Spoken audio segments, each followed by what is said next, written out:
1. What is worship? 1a. Worship expresses worship. Worship recognizes the preciousness of God. Glories surround His presence and His character, because He is glorious. Worship says what our hearts can't contain. Lord, You are worthy to adore, esteem, magnify, exalt, and revere.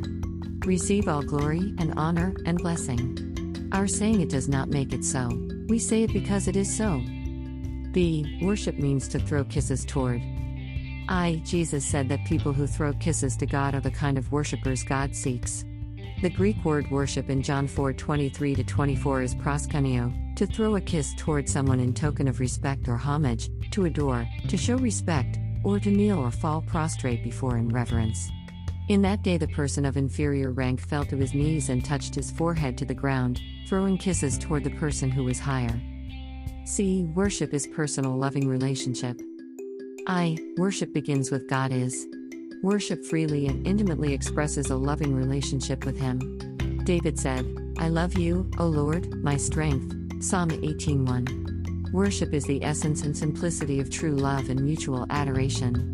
It is the deep connection that our hearts long for with a loving person. It involves commitment of ourselves to our beloved and His commitment to us. To cherish our beloved is our highest privilege, calling, and obedience. By that kind of worship, we will be changed by beholding Him. D. Worship is in spirit and in truth. Worship is with the heart, as well as with understanding.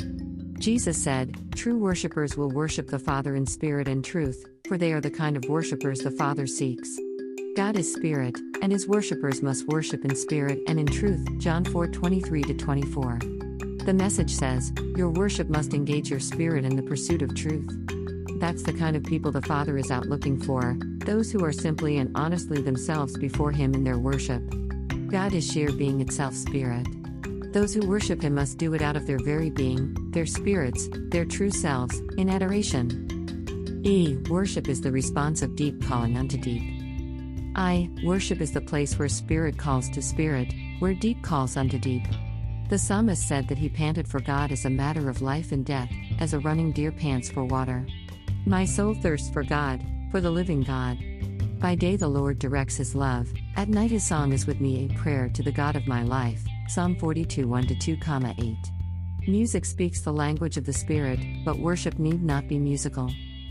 F. Worship reflects what we believe about God. The crux of worship is to trust by faith that God is able before we have evidence, simply because He is trustworthy. Job revealed that he was a worshipper when everything he had was gone, and yet he said, the Lord gave and the Lord has taken away. May the name of the Lord be praised. Job 1:20-21. Job did not lose his heart bent toward God later in great physical affliction and betrayal by his friends. He said, though He slay me, yet I will trust Him. Job 13:15. That is one of the most profound worship statements in the Bible. If we do not trust Him, we do not understand Him, and therefore we will not worship.